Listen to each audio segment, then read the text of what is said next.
Hi guys, happy Friday. Notice anything different about yours truly? Anything at all? Take a good look.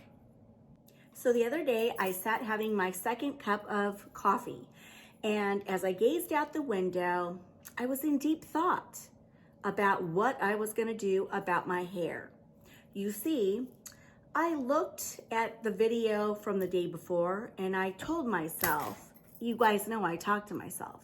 I said, Liz, girl, what are we gonna do with you? Your hair's a mess. You look a mess. Your hair color's terrible. We've got to fix this. And then I told myself, do we take our chances and try to find a good hairdresser with good reviews and venture out into the public, knowing that the virus we shall not speak of is out there lurking? And do I really want to be in close confined quarters with somebody touching my hair, possibly my face? And the answer was no, absolutely not. So I had to take matters into my own hands, you see. So I gave myself two options. These options were, Liz, if you can find a pair of scissors, it was meant to be. If you cannot find a pair of scissors, then you're just gonna have to look like that for a while longer. So, I don't know about you, but with a big family, I'm always losing my scissors. Somebody's always stealing them and then I can't find them. So, again, I said if I could find them, I would go ahead and cut my hair myself. As you can see, I found the scissors. Chop, chop. So before I got started cutting my hair, I decided to take a few minutes with my coffee and watch a few YouTube videos. And I researched, I think I typed in how to cut long layers into your hair, because I wasn't sure I wanted to lose the length necessarily, maybe just a slight trim. And then I wanted to put in some long layers so I had a little bit of body, because let's just face it, my hair looked terrible. It did. I'm the first to admit it. And so anyway, I was watching the videos of how girls, like, they were showing how to section your hair, and you once you section it, you pull it forward like this, and then you trim. And then when you want to put layers in on the sides, you take your hair, pull it out, and then you go and it was working so well. Their technique was working so well, and I was quite impressed with my skills, to say the least, that I got a little carried away. I was like, here a chop, there a chop, everywhere a chop, chop, and I ended up with this.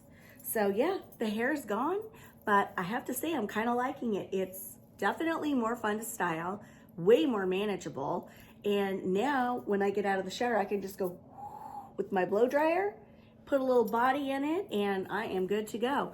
And the best part, the poof is back. The poof is back, peeps. Hopefully my little antennas up here will help me to create some new and exciting things around here. We shall see. Let's talk color. We had to do something with my color, so a few weeks ago I ordered, 4 boxes of that dark brown hair color I used the last time, and I just wanted to stock up, because sometimes I find a color and they discontinue it, and then I'm just like, oh, what am I gonna do now? Which is what happened, a couple times back. But this time I had my color, and I thought, well, we already know how it's gonna look when you're done. Last time it was a bit of a shock because I thought I was using light brown. But anyway, I decided to go with the dark brown, and I have to say I kind of like it. I never thought the brown hair color would grow on me, but I looked back at my old YouTube videos with the blonde hair, and I look at that and shake my head like, what were you thinking? The roots, the color, it was all wrong, in my opinion. I just didn't like the blonde on me. I thought I did, but now that I'm brunette, I'm kind of liking the brown hair. So I wanted to share this because if you're like me and you don't want to venture out right now, and you want to save some money, because it is outrageously expensive these days to get a highlight or color and a trim. I mean, it's outrageous what they charge. And I know a lot of work goes into it, don't get me wrong. And they're standing for hours working on your hair. So I get it, but it is, I think, overpriced in a lot of areas. And the last time I went to have my hair done, which was months and months and months and months back, after she did the highlighting, she said, "Do you want to cut?" And I said, "Oh, sure." And I said, "But just barely take any off the ends. I just wanted them just barely trimmed, not even layers. Just trim the ends because I wanted to keep my length." And so how much will that be? And she said $75. I said, "For a trim, like to take this much off?" I said, "Oh, heavens no, I'll do it myself." And she said, "Oh no, don't do that." Because a lot of people do try to do it and they mess their hair up and then it's a big mess to clean up. So yeah, so I skipped the haircut and yeah, I won't pay for a haircut. That's why I had to do it myself. But I've got some layers, some longer layers. You'll see when I wear my hair down next week. But anyway, I'm happy with it. Before we get into my DIY today, I also want to share, I want to do a shout out for somebody who's new to YouTube. And I'm going to be quite honest with you. She is the one that pretty much inspired me to get my hair done. And her name is Donna, and the name of her channel is Delightfully Southern. I absolutely love her. She is a Southern gal, and I love Southern gals. I love their personality, I love their spunk, I love their accents, and I love the way they decorate. And she's just as cute as a button, and I love her hair and her makeup. So, and she had a tutorial, I believe, on her channel where she was showing how she blows out her hair. And she always has such wonderful body. Now, if I had thicker hair, I would kill to have her hair and her cut. I just think it's adorable, and I love her color. So anyway, you guys, if you could go check her out, say hello, and I think she would be really happy. She's very new to YouTube, and I know that when any of us start a channel, it's difficult to get people over there. So if you like her like I do, check her out, subscribe, tell her hello. I know she would just love it. She also did a video, I believe a week ago, I could be wrong, and it had to do with calling, something about like having to call into work. And when I first started watching her video, I was like, girl, I was talking to her, I was like, girl, where are you going with this? And I just, watched till the end, and I was like hysterically laughing. She's so funny.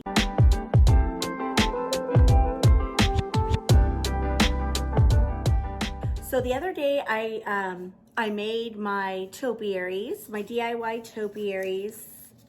One was a grapevine wreath, the other was a styrofoam ball with this moss on the top, this mossy matte peel and stick stuff. But I do have 2 of these left over, and I'd like to try my hand at making some of these topiaries. So let's get to it. Now, as I said in the other day's video, I got this at Hobby Lobby. It was $12.99 for this sheet, 1 sheet of moss. And so a lot of people told me you probably would have had a better luck had you cut your mossy mat in strips. So I'm going to assess the situation and decide if I want to do that. Stay tuned. Now, if you didn't catch that video, when you, goodness gracious, when you take this and unpeel it, it is super, super sticky. So anyway, let's get started. So I decided it wasn't worth it to cut it in strips. So I wanted to make it even right here, and I'm just gonna roll it like that. Stay tuned. It's a little hard to cut because your scissors get stuck on it. So that's a little bit of a challenge, but I did it. I got to the end. So you can see what I've done here.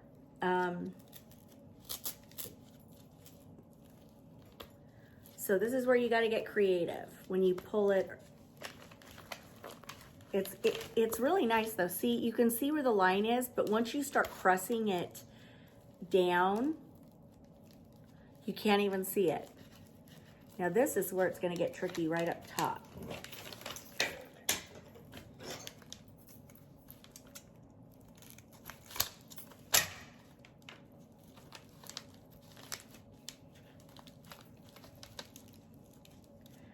Now I've got to cut some excess off at the bottom. See, it was perfect right here. So now I've got to cut around. And that's pretty easy.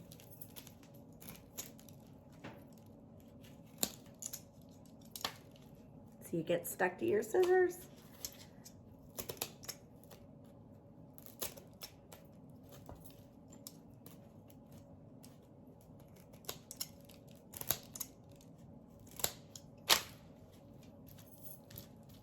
I have a topiary.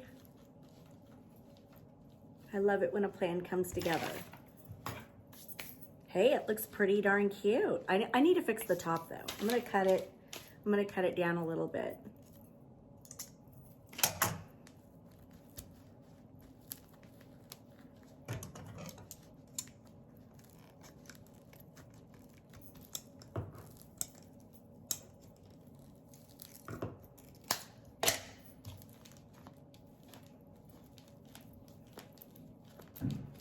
It's very forgiving. So even if you cut it or whatever, and you can't even see the line. You can't even see the line where I merged the two pieces together.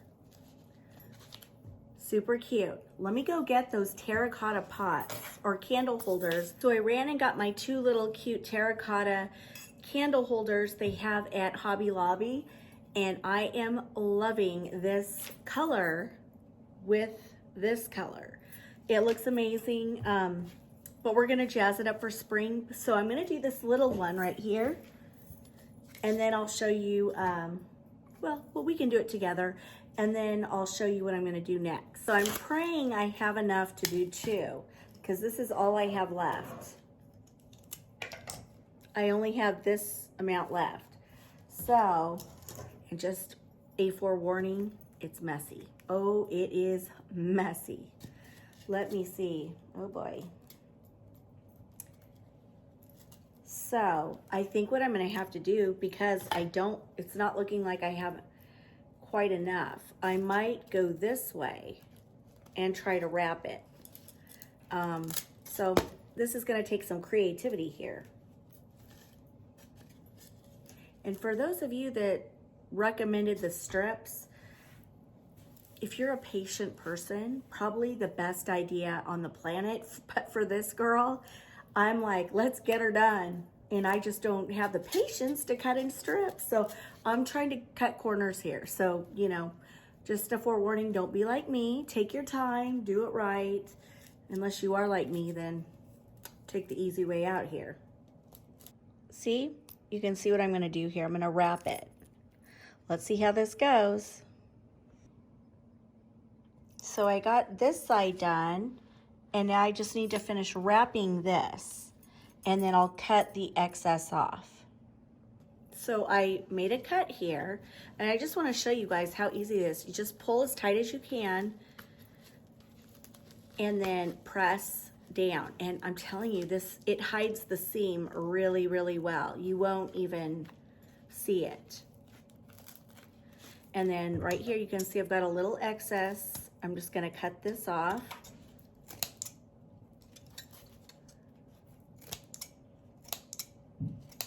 Now I could cover the bottom, but I want it to sit nice and flat on those candle pedestals. So I'm not gonna add any moss down there. And then at the top, when you need to join the pieces together, I'm telling you, it molds like a clay. It's just awesome. Love it, love it. So look how cute these are for spring. I mean, this totally has garden vibes written all over it. But I think I want to add some ribbon. So I'm going to go see if I can dig around in my drawer. I could use the ribbon I got the other day, but I want to try to add a bigger ribbon to these to dress them up. Yeah. Let's do it. Okay guys, I had this ribbon I had one little spool left. I think I got this at Hobby Lobby. And I decided to tie bows around my topiaries. And look how cute these turned out. So check it out. This is what I did. How cute are these for spring? And you guys could make them, put them on any like little candle holder or pedestal, add the ribbon of choice. And I mean, this is gonna look so cute on any table for spring.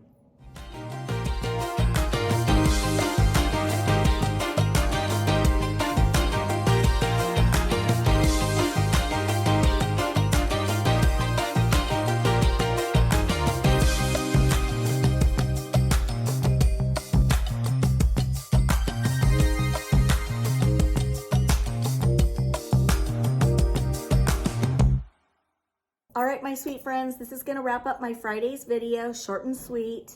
I hope you guys enjoyed my DIY topiaries for spring. Make sure you stop by Donna's channel, Delightfully Southern. I'll link her in the description box below. I know she will greatly appreciate it. And have a great weekend. Stay safe and healthy, everybody. Love you so much. Bye, guys.